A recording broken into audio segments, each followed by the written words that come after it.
حاکم نے سلطان کو یقین دلایا کہ وہ 2 بدصورت بوڑھے اگر یہاں مدینے میں ہوئے تو ہم انہیں ڈھونڈ نکالیں گے۔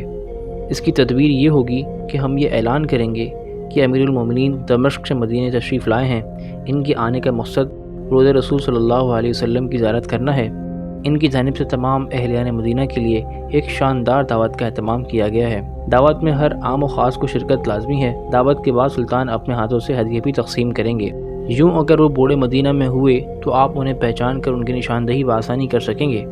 حاکم شہر کی تدبیر سن کر سلطان بہت خوش ہوئے، چنانچہ پورے مدینے میں دعوت کا اعلان کر دیا گیا۔ مقررہ دن دعوت ہوئی، پورا مدینہ اس دعوت میں شریک ہوا۔ سلطان نے ہر شہری کو اپنے ہاتھ سے ہدیہ دیا، ہر چہرے کو غور سے دیکھا۔ پورے مدینے کے لوگ سلطان کی آنکھوں کے سامنے سے گزرے، مگر ان میں وہ 2 بوڑھے نہیں تھے جو خواب میں دکھائی دیے تھے۔ چنانچہ سلطان کے چہرے پر ایک بار پھر اداسی چھا گئی۔ سلطان نے امیر مدینہ سے دریافت کیا کہ کوئی باقی تو نہیں رہ گیا ہے جس نے یہ ہدیہ نہ لیا ہو۔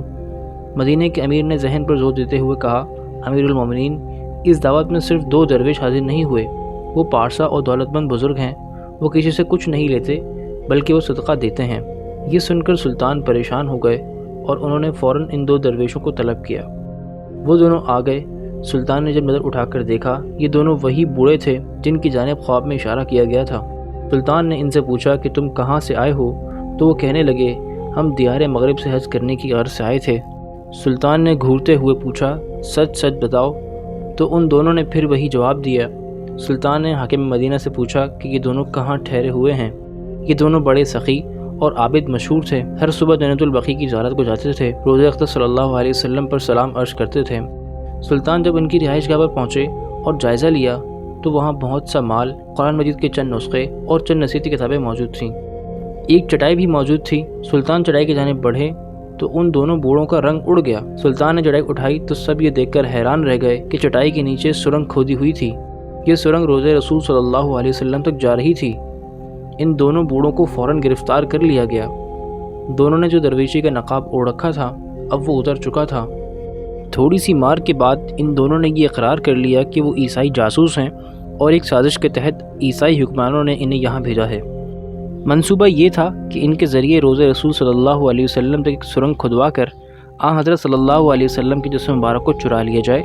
نعوذ باللہ، ان دونوں نے یہ بھی تسلیم کیا کہ وہ رات کو سرنگ کھودتے تھے اور مٹی چمڑے کے تھیلوں میں ڈال کر قبرستان میں پھینک دیتے تھے، اسی لیے روضہ رسول صلی اللہ علیہ وسلم کے قریب رہائش اختیار کی تھی۔ دونوں عیسائی سرنگ کھودتے کھودتے حضرت عمر فاروق رضی اللہ تعالیٰ عنہ کے مدفن تک پہنچ چکے تھے۔ یہ بھی کہا جاتا ہے کہ جب دونوں حجرہ رسول صلی اللہ علیہ وسلم کے قریب پہنچے تو آسمان سے گرجنے کی آوازیں آنے لگیں اور ایسا شدید زلزلہ آیا کہ پہاڑ ہلنے لگے، مگر اسی رات سلطان ان کے مکروہ عزائم کو روکنے مدینہ منورہ پہنچ چکے تھے۔ دونوں بوڑھوں کو سلطان کے حکم کے مطابق موت کے گھاٹ اتار دیا گیا۔ انہیں روضہ اقدس صلی اللہ علیہ وسلم کے قریب ہی قتل کیا گیا تھا۔ ان عیسائیوں کو جہنم رسید کرنے کے بعد سلطان خوب روئے اور زارو قطار روتے رہے۔ انہوں نے اللہ کا شکر ادا کیا کہ اس نے روضہ اقدس صلی اللہ علیہ وسلم کی حفاظت کا اعزاز انہیں بخشا۔ یہ سب کرنے کے بعد سلطان نے روضہ اقدس صلی اللہ علیہ وسلم کی دیوار کے ارد گرد ایک خندق کھدوائی۔ یہ خندق اتنی گہری تھی کہ زمین سے پانی پھوٹنے لگا۔ اس خندق میں پگھلا ہوا سیسا بھر دیا گیا تاکہ کوئی بدبخت آئندہ ایسی گستاخی نہ کر سکے۔ اس خندق کو خندق الرصاص یعنی سیسے کی خندق کہا جاتا ہے۔ بعد میں اس خندق کے اوپر ایک سندل کا جنگلہ لگا دیا گیا تاکہ روضہ رسول صلی اللہ علیہ وسلم کے زائرین اس سے آگے نہ جا سکیں۔ سن 866 ہجری میں مصر کے بادشاہ رکن الدین نے خندق پر تقریباً 21 فٹ اونچا لوہے کا جالی دار احاطہ نصب کروا دیا تھا۔